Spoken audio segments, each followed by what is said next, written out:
entire taxation thing, that the way I've spoken to you earlier as well. So how do you look at it? Are prominent people and therefore making all the money, but there are millions of people who are making a livelihood out of this industry. Yeah, nobody's looking for a tax break here. All I'm saying is you should be in the right tax bracket, and this is the only sector with double taxation. How do you look at this entire competition that the Hindi film industry have with the regional cinema and Hollywood? I really don't think there's any competition. I don't think Hollywood is going to be able to steal a march on India at all. Just getting back Priyanka Chopra back to Bollywood. Usko back kare. She's been around all the time here. Hi, this is Siddharth Roy Kapur. Hi, Ronnie Screwvala. And you're watching Bollywood Hungama.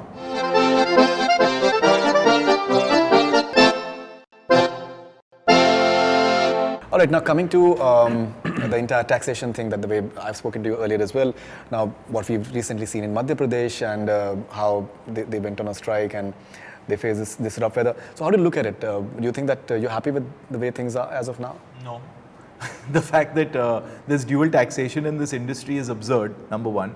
Number two, the fact that we're taxed like a sin industry at the very highest GST rate, when there have been many subsequent GST rates that have been reduced for many industries that started out in that 28% bracket.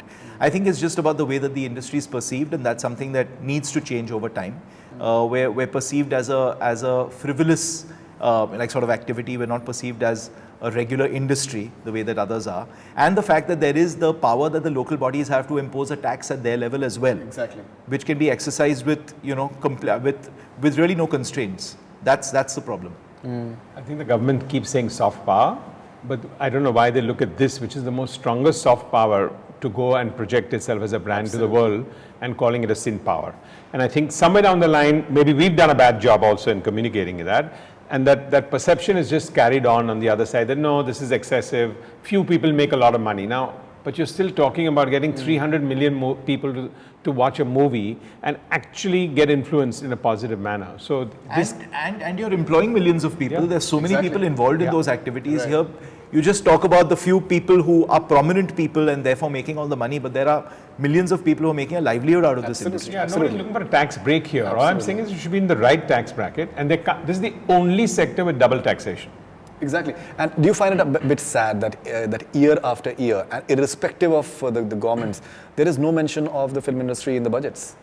Yeah, the only time it is mentioned is as a joke, as a reference to context of something else, and Roti Kapra or Makan or Sita or Gita and things like that. Yeah, exactly. Or some song maybe that is taken. Yeah. Okay, but I think we've also done a poor perception job, because if that's all we get remembered by, that's quite sad, because we really are a soft power. But we can't be saying that all the time. Huge soft power. Huge soft power. Something like a Dubai, for that matter, they have a Bollywood park, and it's like a thriving park the way they have created.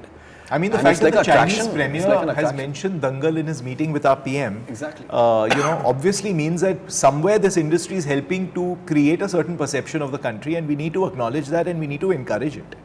Right.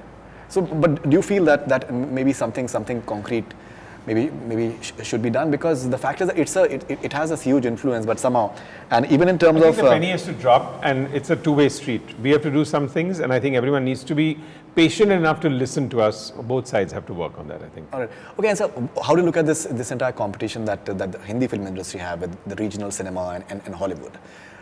What is your opinion about this?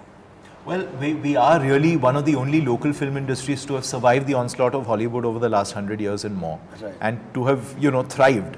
So I think we should be very proud of that, number one. And number two, if Hollywood's doing well in India, then more power to them. That's great. I mean, because they're obviously coming with stories and cinematic material that is connecting with our audiences. We should focus on sort of making movies that do the same. Exactly. I don't think we need to view it as competition, because we've got a huge film-going culture that really enjoys and wants our own stars, wants our own style of storytelling.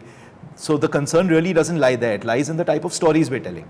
Correct. Yeah, and I really don't think there's any competition. I don't think Hollywood is going to be able to steal a march on India at all, because I think it's a very local content country and will remain for a very long period of time. And if you see some of the Hollywood movies now in the last 4 or 5 years that are moving the needle, are actually low on story and high on this thing. Yeah. You haven't, if high on story Hollywood movies started working here, I think that's competition. But actually the ones that are working are high on special effects, high on sequels, but low on story. Exactly. All right. Okay. And what about just getting back Priyanka Chopra back to to Bollywood, and I think that must have been क्यों like. उसको back करे? She's been around all the time here. She's been doing some great work in the US and now she's Definitely. doing a film here. Yeah, but I think the fact is that giving up a big movie like a Bharat for that matter and just opting for a relatively, and once again like a concept film because I think the director is wonderful. What she has made in the past, not many people have seen her Margarita, That's but I a think it's personal beautiful. choice what she's done too. From that point of view, we're just happy that she's doing a really nice film with us, and that's great. Right, and salute. That's like Shah Rukh Khan is once again coming back. That's I think another biggie for that matter. So we're calling it Sare Jahan Se Acha, and we'll be announcing the cast soon. So we're not going to be able to get into any more details on that one yet. But yeah, that's very exciting. Right, and that too, like I think because everyone just remembers what was said that Sare Jahan Se Acha to Indira Gandhi, Yeah. that Upar Se Bharat aapko kaisa dikhta hai. Yeah. And he's just saying that Sare Jahan. I think it's like an iconic thing, and that too like 34 years back maybe. Yeah. That must have been. And this happened before the age of scripted moments. So it's something that Yeah, came exactly. that came to him right then. It must have which been, makes yeah. it even more amazing. Exactly, and I think Shah Rukh Khan is like a good option in terms of just Yeah. coming up with. Yeah. Absolutely.